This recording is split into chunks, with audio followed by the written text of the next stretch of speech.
Antes, o seu prazer está na lei do Senhor, e na sua lei medita de dia e de noite.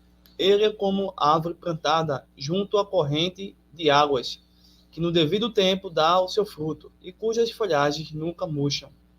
E tudo quanto ele faz será bem-sucedido. Salmo 1, verso 2 e o verso 3. Capítulo 6. Dê à Bíblia um lugar em sua vida. Vamos supor que você esteja planejando uma viagem. Cuidadosamente, você arruma sua mala, pede ao seu vizinho que receba sua correspondência e, de vez em quando, acenda as luzes de sua casa. Leva o carro para uma revisão e, depois de tudo pronto, coloca a família no carro para partir. Você verifica cada detalhe, exceto um. Deixa de pegar um mapa rodoviário. Por estar com pressa de chegar, entra no carro com a família e parte. Em que direção ir? Norte, sul, leste ou oeste? Faz alguma diferença? Já que você sente que está indo na direção certa, vá em frente. É como aquele motorista de ônibus que, depois de tudo um dia de viagem, se volta para os passageiros e diz: Amigos, tenho uma coisa a lhes dizer, coisas boas e ruins. O ruim é que estamos perdidos e não faço a mínima ideia de onde estejamos. O bom é que fizemos uma ótima média horária na viagem. Muita gente sai assim em sua vida cristã. Ficam tão entusiasmados com o progresso que saem da rota e acabam se perdendo. Ficam tão vibrados com o objetivo que ignoram os passos fundamentais para chegarem a ele. Em outras palavras, ignoram o manual de instruções, a palavra de Deus, que traz os princípios pelos quais devemos viver e morrer. Neste capítulo, quero lhe dar algumas sugestões práticas e úteis quanto ao estudo da Bíblia. Estou certo de que elas tornarão sua viagem bem mais fácil. Onde começar? Em primeiro lugar, tudo o que você precisa saber sobre a força para viver se encontra neste livro, a Bíblia. Em suas páginas se acham as instruções de Deus sobre como criar sua família, como tratar sua esposa ou seu marido, como comer, como adorar. Em resumo, tudo o que você precisa saber sobre dinheiro, trabalho, medo, dor, sexo e morte. Qualquer problema que você enfrentar tem sua solução na Bíblia. Comecem lembrando o fato de que, embora a Bíblia seja uma biblioteca em si, pois tem 66 livros, é também um livro. Em Gênesis, você encontrará os começos. Em Apocalipse, você descobrirá o fim da história. E de Êxodo, o segundo livro, e Judas, o penúltimo. Você verá como Deus executou seu eterno propósito. Você não pode abrir mão de nenhuma parte da Bíblia. O Velho Testamento é o alicerce. O Novo Testamento é o edifício. Um alicerce nada vale se não tiver erguida sobre ele uma construção. Uma construção não tem segurança se não tiver um alicerce sólido debaixo de si. Assim, o Velho e o Novo Testamento são mutuamente indispensáveis. A Bíblia é um livro, uma história, a história de Deus. Por trás de cada acontecimento se acha Deus, o construtor da história, o autor dos séculos. Em seu original, os livros da Bíblia não eram divididos em capítulos e versículos. Cada livro foi escrito para ser lido do princípio ao fim. Deus cuidou de tudo, os detalhes, para que tivéssemos uma revelação progressiva de quem Ele era. E é muito importante que você a leia do começo até o fim. Você nunca o entenderá abrindo a Bíblia ao acaso e lendo sem objetivo. Isso não significa, contudo, que os versículos ou capítulos específicos não venham a se tornar particularmente significativos para você. A história está cheia de casos em que homens e mulheres simplesmente abriram a Bíblia e ouviram Deus lhe falando de modo tão profundo que transformou suas vidas.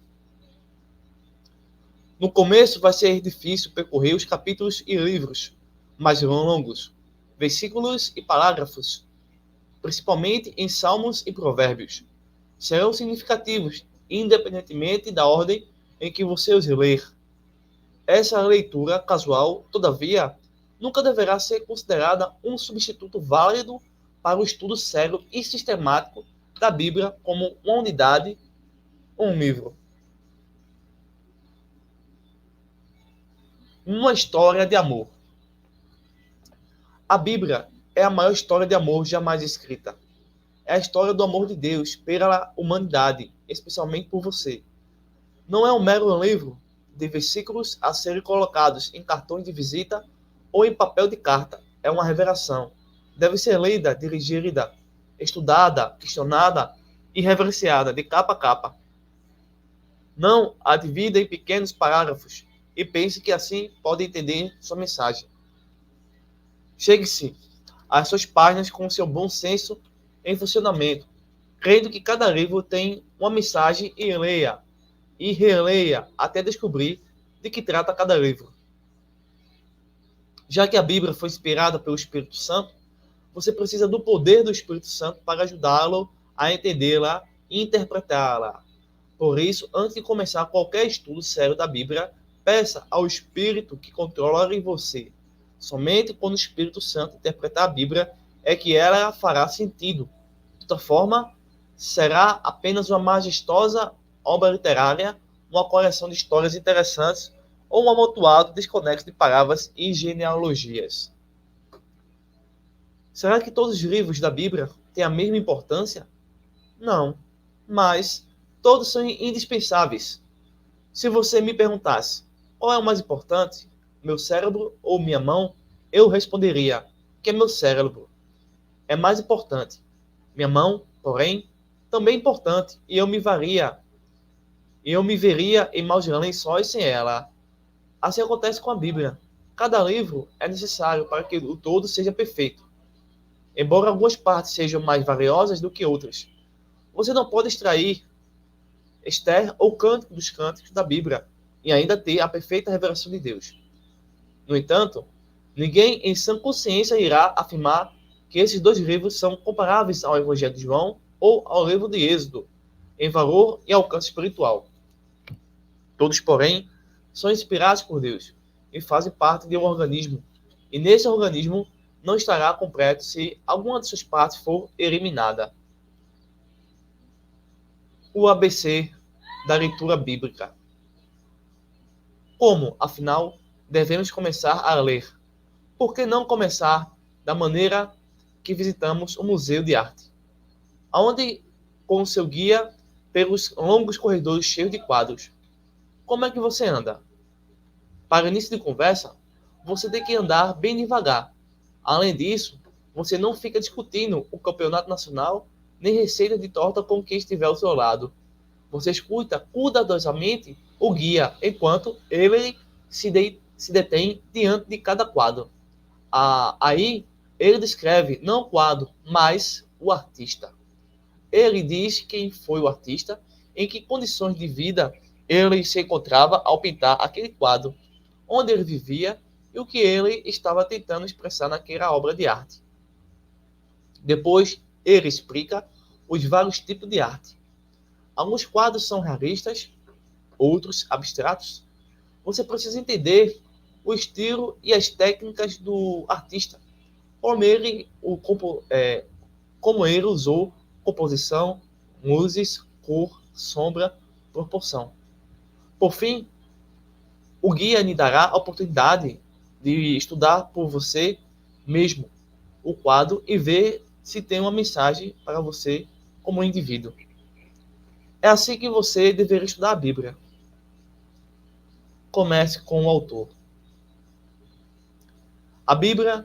Estudar a Bíblia é bem semelhante a interpretar obras de arte. Em primeiro lugar, é preciso conhecer o autor. Sendo escritor, aprendi, por exemplo, que quem melhor entende meus livros são as pessoas que me conhecem melhor. Quanto mais você me conhece, melhor entenderá o que escrevi. Esta é a razão pela qual você deve começar com o Espírito Santo ao estudar a Bíblia. O Espírito Santo operou através de cada escritor dos livros da Bíblia, revelando a natureza de Deus. Depois, você precisa aprender o máximo que puder sobre os autores humanos da Bíblia. Amós, por exemplo, escreveu o livro que tem seu nome. É útil saber que Amós era um lavrador, um homem do campo, um boiadeiro, e que viveu no tempo em que o povo de Israel estava dividido em dois reinos, o do norte, Israel, e o do sul, Judá.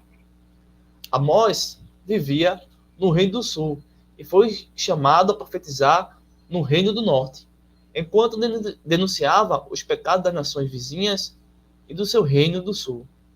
Amós ouviu muitos améns de sua audiência. Quando, porém, passou a denunciar os males espirituais e sociais do reino do norte, foi expulso de Babel, o maior centro religioso daquele reino. Conhecer este contexto ajuda na compreensão do conteúdo do livro. Vejamos outro caso.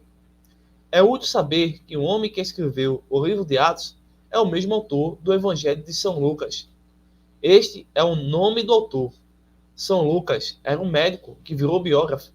Além de ter escrito uma dos 4 biografias autorizadas de Jesus Cristo, perseveradas no Novo Testamento, escreveu um segundo volume em que narra a história da igreja primitiva. Ao mesmo tempo, uma mini biografia do apóstolo Paulo, com quem São Lucas viajou e cujas viagens ocupam boa parte do livro de Atos. Sabemos que São Lucas era médico. Você pode entender porque ele usou certo tipo de linguagem, a extrema atenção que ele dá aos detalhes, e suas muitas referências a curas e a milagres.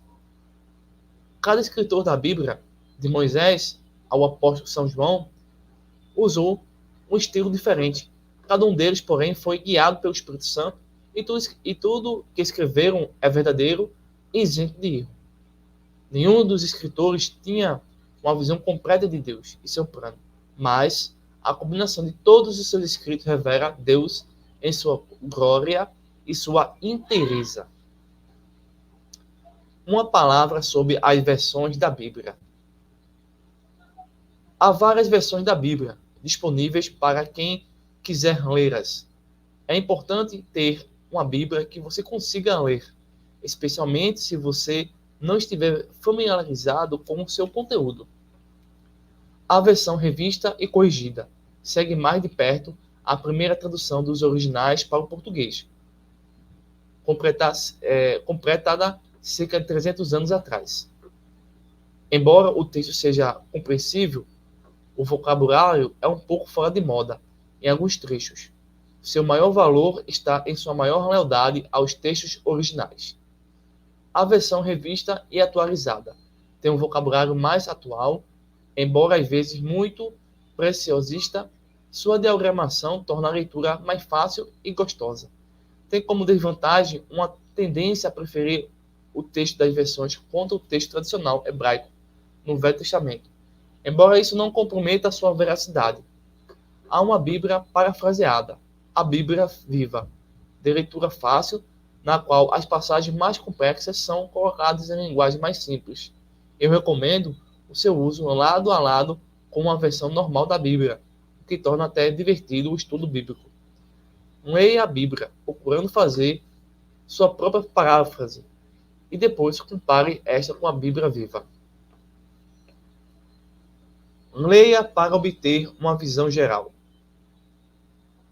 Um bom hábito é procurar sempre ler um livro de cada vez. Da primeira vez que você ler um livro da Bíblia, procure obter uma noção geral de seu assunto. Esta é a visão aérea. Não se preocupe com os detalhes. Tente obter a visão panorâmica.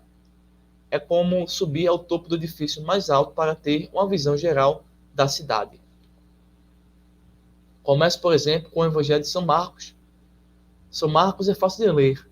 É um livro de ação sobre a vida de Jesus, cheio de narrativas, sem muito ensino difícil. Você pode se preferir começar com Gênesis. É o mesmo tipo de livro, contendo histórias muito interessantes. Você provavelmente não conseguirá ler Gênesis de uma vez só, mas podem lê-lo por divisões. Eu gosto de ler Gênesis como um livro sobre vidas de gente, isto é, gosto de lê-lo como um livro de biografias de gente como eu. Assim, eu leio sobre Adão e Eva, depois sobre Noé. Há uma longa divisão dedicada a Abraão, outra sobre Isaac. Por fim, há uma história apaixonante de Jacó, um sujeito muito parecido comigo. Quando se olha para o livro de Gênesis como um livro de histórias sobre pessoas, além de fácil, a leitura passa a ser emocionante. Não comece no meio da Bíblia, como livros como Daniel ou Isaías. Estes simplesmente não farão sentido até você começar a formar uma imagem geral da Bíblia em sua mente. Leia em busca de detalhes. Não pare com as primeiras impressões. Agora que você já olhou a Bíblia do alto de um edifício, venha até a calçada e obtenha nova perspectiva. A esta altura, é bom começar a seguir alguns passos. 1. Comece lendo um livro por semana. Isso não é tão difícil quanto parece. O livro mais longo da Bíblia pode ser lido em uma semana com leituras diárias de menos de 1 hora. Simplesmente divida o livro que pretende ler em 7 partes iguais. Separe um tempo especial para cada dia para a leitura e comece a formar em seu hábito a leitura da Bíblia. 2. Use um caderno para anotações. Não leia pura e simplesmente, faça anotações à medida que lê. Se quiser, sublinhe mensagens que lhe pareçam significativas e anote em seu caderno quaisquer perguntas que lhe venham à mente ou ideias que o Espírito Santo lhe sugira enquanto lê. Eu uso meu caderno de anotações de estudos bíblicos com a mesma frequência que uso meu caderno de oração. Anoto aquilo que Deus está me dizendo. Afinal, é para isso que estamos lendo a Bíblia, não é? Ela é mais do que simplesmente a palavra de Deus. É a palavra de Deus para mim. Então, já que Deus está falando comigo, é melhor tomar nota do que Ele está dizendo. Por isso, eu quase sempre leio a Bíblia com um caderno aberto ao lado, pronto a anotar a mensagem pessoal de Deus para mim. Algumas organizações cristãs, sabendo da importância desse hábito, vêm publicando pequenos cadernos ou livretes diagramados, de modo a incentivar o resumo pessoal do sentido da passagem e aplicação pessoal à vida do leitor. Você pode procurar aquele com o qual se adaptar melhor e passar a usá-lo com um grande proveito. Eu possuo várias Bíblias. Talvez a mais significativa para mim seja a que meu pai passou a usar logo depois de receber a Cristo como seu salvador pessoal. Com a idade de 62 anos, meu pai sempre foi um bom homem. Era até membro ativo de uma igreja. Só porém, quando passou por um profundo trauma de sua vida, é que decidiu entregar o destino de sua alma nas mãos de Jesus Cristo. Imediatamente começou um estudo intenso da Bíblia. Queria realmente saber o que Deus estava lhe dizendo. Além de ler, ele sublinhou as passagens que lhe pareciam importantes, usando cores diferentes para cada assunto. Fez também anotações nas margens da Bíblia. Foram essas anotações, junto com os pontos de exclamação, pontos de interrogação e asterísticos, que me ajudaram no início do meu próprio estudo da Bíblia. 3 anos mais tarde, quando eu também recebi a Jesus Cristo como Salvador e Senhor, o ato de escrever faz muito bem para mim, para minha mente.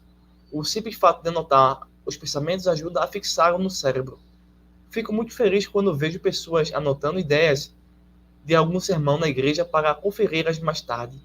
Sugiro que, se a sua Bíblia tem margens e rodapés razoáveis, você faça anotações diretamente ali. Quando a primeira Bíblia não estiver mais lugar para anotações, passe para a segunda. Um exemplo hábito útil é escrever sua própria paráfrase da passagem que acabou de estudar. Como é que ela se traduz na sua vida cotidiana? Paráfrase é reescrever algo com suas próprias palavras. Você ficará espantado com os resultados. Você se descobrirá explorando ângulos de passagem com os quais nunca tinham se preocupado. Além disso, ajudará a fixar mais firmemente na memória o ensinamento da passagem. 3. Leia devocionalmente. Eu recomendo que você leia a Bíblia com empenho e seriedade, como leria um livro de escola. No entanto, para obter da Bíblia o máximo para a sua vida cristã, você deveria lê-la devocionalmente, crendo que Deus lhe dará lindas pepitas de ouro escondidas enquanto você garimpa em sua palavra. Vou lhe dar um exemplo de como isso aconteceu em minha vida vários anos atrás.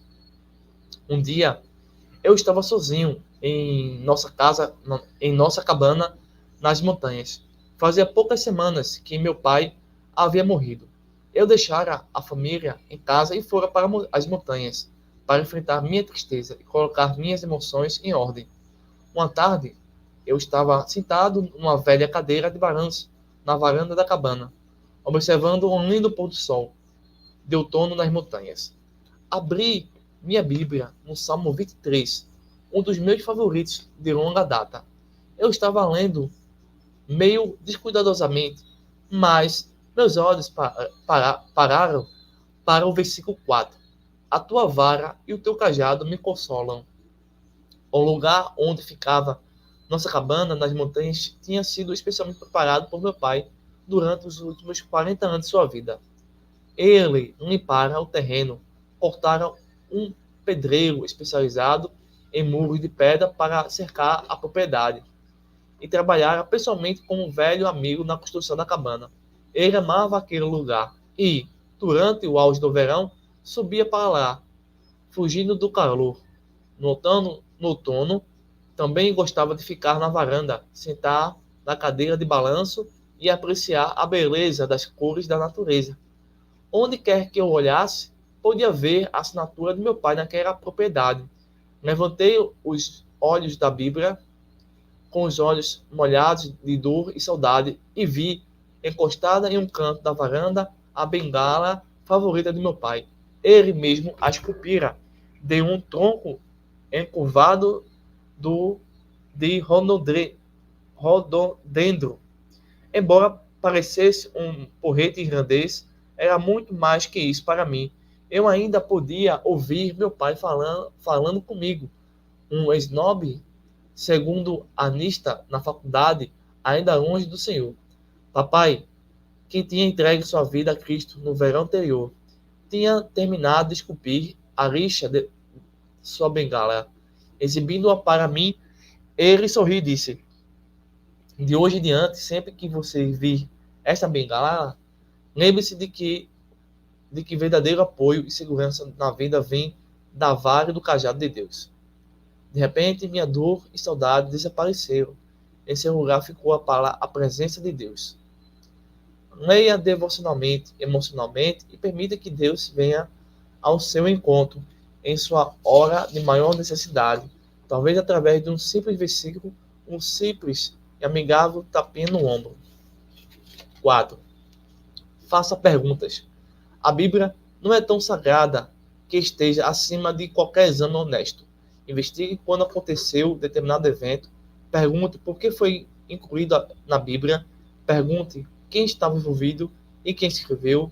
Descubra para quem foi escrito. Pergunte o que significaria para aqueles a quem foi escrito e o que deveria significar para você. Não fique frustrado se o seu estudo levantar mais perguntas do que você é capaz de responder. Você está bebendo de um profundo poço de conhecimento espiritual, que jamais secará e que é capaz de satisfazer qualquer sede. 5. Reaja ao que lê. O estudo bíblico não é um fim em si mesmo, é um meio de se alcançar um fim. Muita gente tem estudado a Bíblia e memorizado grandes porções sem, contudo, ter reagido de forma pessoal à mensagem bíblica. A razão pela qual estudamos a Bíblia é a descoberta da vontade de Deus para a nossa vida e a prática dessa vontade. Seu estudo vai levantar muitas coisas que Deus esperava que você faça. A não ser que você reaja com a prática, seu estudo bíblico não terá o menor sentido. Uma vez ouvi a história de uma mula que estava parada no meio de 2 montes de capim. Ela estava quase morta de fome, mas permanecia imóvel e ali ficou até morrer porque não conseguia decidir qual dos dois montes de capim iria comer. Muitas vezes nós mesmos encontramos na mesma situação da Moura. Lemos a Bíblia e nela encontramos a vontade de Deus para a nossa vida. No entanto, isso geralmente entrará em choque com alguma outra coisa que fizemos ou de que gostamos, e ali ficamos espiritualmente empacados, indecisos, morrendo de fome espiritualmente. Jean Land, cujo verdadeiro sobrenome era Goldschmidt, foi uma jovem sueca que alcançou fama mundial como cantora de ópera. Sua linda voz lhe conquistou o apelido de Rouxinol sueco e fez dela a cantora mais famosa e rica do mundo. Certo dia, no auge de sua carreira, ela abandonou o palco e jamais retornou à vida artística, preferindo uma vida retirada e tranquila. Um dia, um amigo a encontrou assentada nos degraus da varanda de uma casa de praia, admirando o magnífico pôr do sol no mar. Sob seus joelhos havia uma Bíblia aberta. Conversaram algum tempo e o amigo fez a pergunta inevitável. Madame Goldschmidt, o amigo era inglês. Por que razão abandonou os palcos no auge de seu sucesso? A famosa cantora respondeu mansamente. Quando vi que cada dia a minha carreira me fazia pensar cada vez menos nisso, disse ela, colocando a mão sobre a Bíblia. E nem me deixava apreciar aquilo, apontando para o pôr do sol, o que mais poderia fazer. Jane Land fez mais do que simplesmente ler sua Bíblia. Ela reagiu positivamente à mensagem da Bíblia para sua vida. 6. Decore a Bíblia. Nada tornará a Bíblia parte de você como um hábito de decorar versículos. Guardo no coração as tuas palavras, disse o salmista, para não pecar contra ti. Salmo 19, verso 11. Devemos nos lembrar de que Cristo é a personificação da palavra de Deus, e é sua presença ativa em nós que nos livra do pecado contra Deus. A memorização das porções da Escritura e a saturação de nossa mente com ela ajuda a manter bem viva e real a presença de Cristo em nós. Americanos capturados e aprisionados no Vietnã, no norte, contaram aos seus libertados de situações em que haviam reunido todos os versículos que os membros de um grupo ou prisão conseguiam dizer de cor, formando assim uma Bíblia em miniatura. Foram esses versículos que ajudaram muitos deles a manter sua sanidade mental durante anos de terrível sofrimento na prisão. Meu pai e minha mãe estabeleceram um padrão de memorização de versículos que mantiveram por vários anos, decorar um versículo por semana. Começo pessoas que decoram um versículo por dia. Outros preferem decorar capítulos inteiros de cada vez. Tem um amigo que coloca os versículos em pequenos cartões e os prende ao pôr do sol de seu carro. Quando para o carro num sinal e fica preso no engarrafamento, abaixa o para-sol e vai decorando esses versículos. Tem outro amigo que é piloto missionário nas selvas do Amazonas. Ele decora seus versículos durante os longos voos sobre a mata.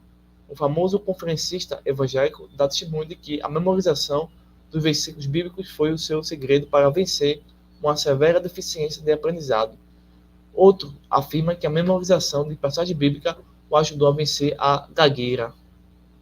Lâmpada para os meus pés. A tua palavra é luz para os meus caminhos. Disse o salmista, Salmo 119, verso 105. Guarda em seu coração e ela dará também luz interior. 7. Use livros de apoio ao estudo bíblico. Há muitos livros que ajudarão a estudar a Bíblia. Com maior proveito, é bom deixar claro desde o princípio que nenhum livro sobre a Bíblia é tão bom quanto a própria Bíblia, mas o uso de livros auxiliares tornará as coisas mais fáceis. Aqui estão alguns livros que será bom para você adquirir para ajudar. Concordância. Uma concordância é um livro que alista as palavras que ocorrem na Bíblia e as referências onde cada um ocorre. Vamos lembrar, por exemplo, que há um versículo na Bíblia que menciona o vale da sombra da morte. Pegue sua concordância, também chamada de chave bíblica, e procure a palavra vale ou morte. Como iria procurar em um dicionário? Encontrará então várias referências para cada uma. Com a palavra vale, você encontrará várias referências.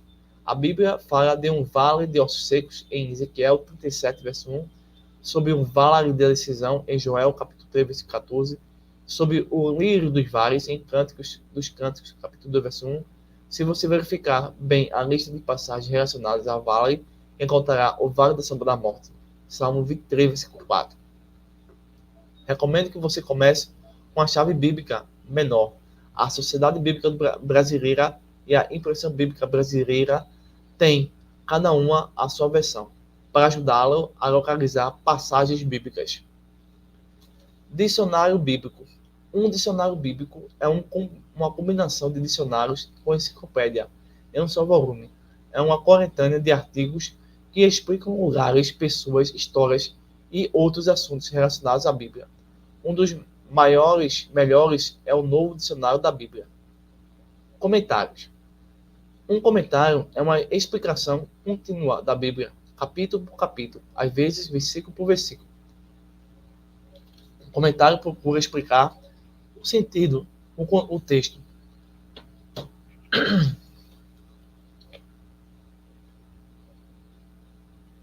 Comentários, às vezes, são produzidos em séries ou coleções com explicações bem detalhadas de quase todos os versículos da Bíblia. Há comentários mais eruditos para pastores e teólogos e outros mais populares.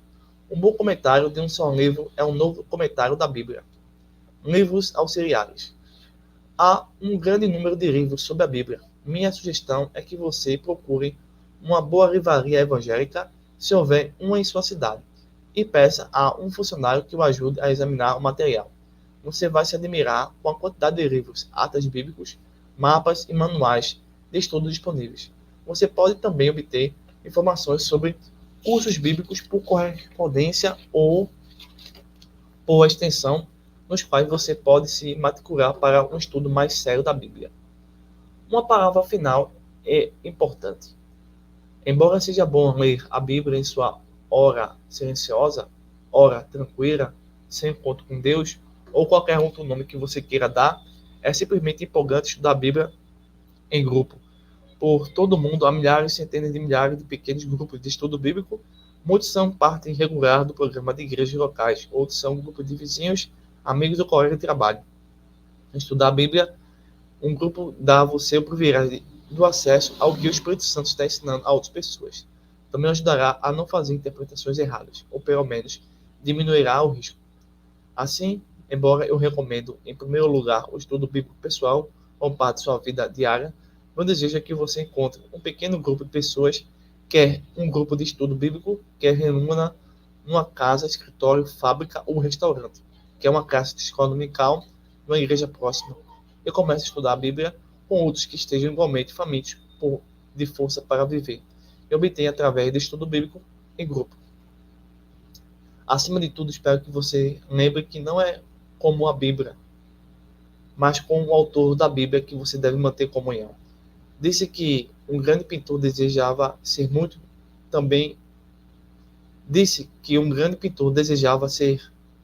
muito ser também músico. Comprava instrumentos musicais os mais variados e tentava tocá-los. Uma vez ouviu um famoso violinista executar uma música arrebatadora ao seu violino. Imediatamente comprou o violino em que tocara o virtuose. Certamente pensou o pintor, se tiver tão maravilhoso instrumento, seria capaz de proezas musicais. Logo, descobriu, porém, que a música não estava no violino, estava no violinista. Há uma antiga história de dois homens que foram convocados a recitar o Salmo 23, perante uma grande audiência. Um deles era um orador famoso e respeitado, especializado em dramatizações. Ele recitou o Salmo de maneira comovente. Quando terminou, a plateia o aplaudiu de pé e pediu bis, para ouvirem novamente sua bela voz e apreciarem sua recita. Depois, outro homem, que era bem mais velho, repetiu as mesmas palavras. O Senhor é o meu pastor, nada me faltará. Quando ele terminou, porém, nenhum som se ouviu na audiência. Pelo contrário, todos ficaram assentados e quietos, num profundo estado de devoção e oração. Então, o primeiro homem, o orador, levantou-se e disse: tenho uma confissão a fazer. A diferença entre o que vocês acabaram de ouvir de meu velho amigo e do que ouviram de mim é a seguinte: eu conheço o Salmo, e o meu amigo conhece o pastor. Isso, meu amigo, é força para viver.